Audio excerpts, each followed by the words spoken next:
Hello, today I'm going to show you how to program an AHT home automation hub using an Android cell phone.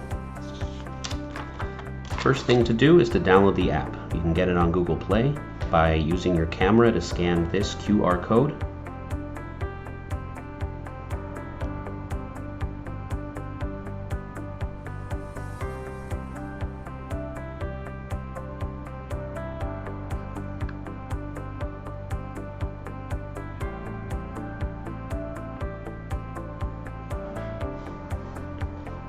Or you can simply search for it by typing connector. You'll find it here in list. It's motor that talks back. Select and install. When the installation is complete, open the app to proceed to the next step. In this case, my username and password are already here. But normally you're going to click on sign up, input your email address,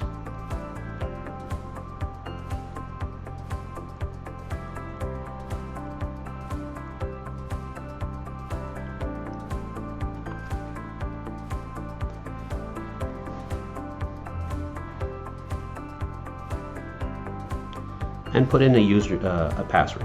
Once you've confirmed that password, you'll get an email to that email address congratulating you for creating an account. Next, sign in.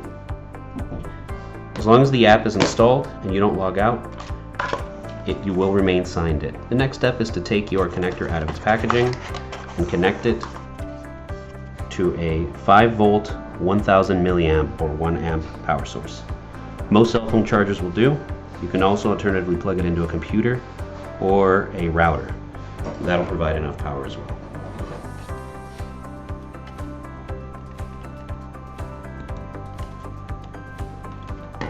When you first plug it in, you're going to see this either flashing light purple or flashing red. That tells you that it's either impairing or it's not connected to your current Wi-Fi network. It's important to have your Wi-Fi network information, including the name and password. So now the first step is to go to location. You either add a new location for this new one, or you can modify an existing one. In this case, I'm going to modify this one and create the location AHT HQ. If you have location available on your cell phone, it will automatically populate where you are. In this case, it's at our Naples Janes Lane headquarters. Select it from that menu and then add new bridge. Remember that this only works with 2.4 gigahertz signals. It does not work with with the 5 gigahertz signals.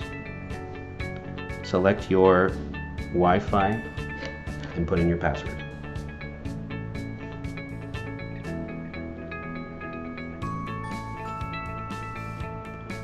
Once you put in your password, it'll move on to the next step, which asks you to press this button here for 2 seconds. If your light was shining red, it will now go to purple. If it was purple, do this step anyway, and it will just go red momentarily and then back into purple. Press next, and it'll ask you to go into your settings menu. Under network, select the connector. This is going to create its own Wi-Fi signal now, which you'll be able to connect to but won't get internet through. And once you've done that, return to the connector app. This is where most installations have trouble. This is the status indicator. Constant blue is what we want to see. Light flashing yellow or green is good as well. That tells you that it's progressing in the right direction. We've made it to blue, so we're connected. This can take up to 60 seconds. If it does fail, check your Wi-Fi password first. Enter a bridge name. In this case, now that you've entered the bridge name, you can update the firmware. It's recommended that you do this so that you have the most up-to-date security features and user features. The last step of the firmware update is to reboot. So you'll see this light go to red while the update is rebooting.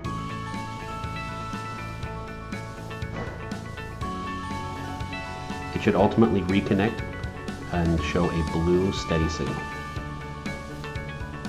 In the meanwhile, you can go back you can add a room, or you can go directly to adding a device. In this case, let's go to a device and just add a radio motor. What we have here is a roller shutter in the showroom.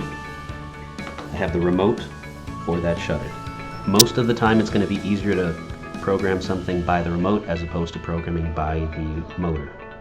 Select your bridge and select by remote. You can also do this with wall remotes, but you have to take the front panel off.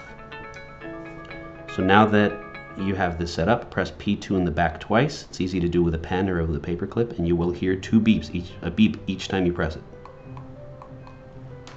And press next.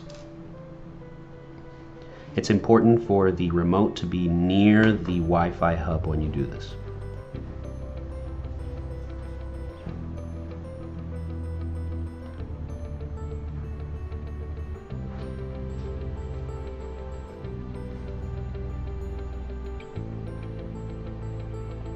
Blue light is what we're looking for. That'll mean that we have successfully paired.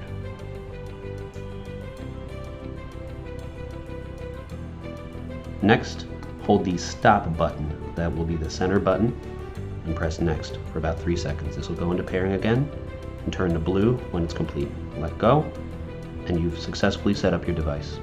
You can now name it.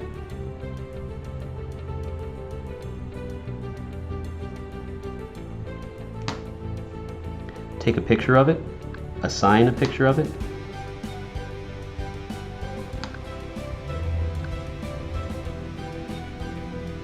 and connect it to a room. So now we have to go and create a room. We can add a new room here. We're going to call it Showcase.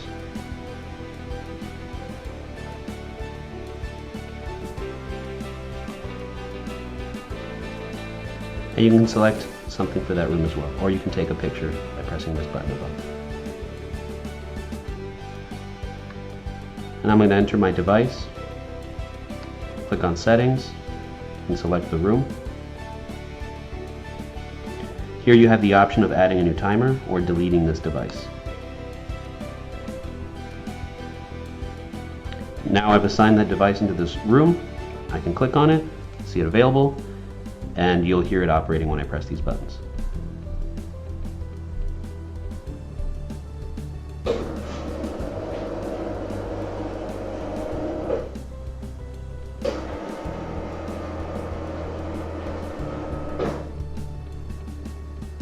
This app will function as your remote. So as long as this Wi-Fi hub is connected to the internet successfully, and this light is blue, and your cell phone on which this app is installed has internet, you can control that shutter from anywhere in the world.